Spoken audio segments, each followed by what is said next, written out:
لتباهی ولید درون آزادان قدیا موشیک جوان باجارانه و درون آزاد انخه قداند. Em çiftçi dedik ki arazi tindadini genim daju, gel daju, hayvan me ondan yere. Me genimiz hacı gerçi bir kere me genim teslimi tüccara krebani batmani.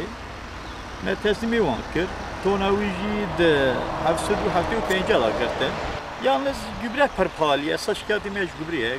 لموشه ای سال برکت هبو لگور جگیره مدیر چاندنیا باجر مهمت Gündoğdu 425,000 ton genim و 52,500 ton جزاده ای سال کتیه دستوان. ای سال ما مليون و 200,000 دونم دا genim avetiye 150,000 دونم جی çiftçiye me ceh ajotiye do ای سال donum ortalama verim avi genim 85 kilo cehci 80 kilo da. Her vuha Gündoğdu Diyarbakır ku Van zaden xwe defroşin bajarên wan Eintap Elaziz û Bakmanî jî kiriya ji ji bihayên îsal kevxweşin û berdewamiya wê bereketê dixwazin. Em hatine mûşê em genim bistînin û başka esnafı mûşê jî hene bistînin Batmanlî olarak hep tenê vê derê me.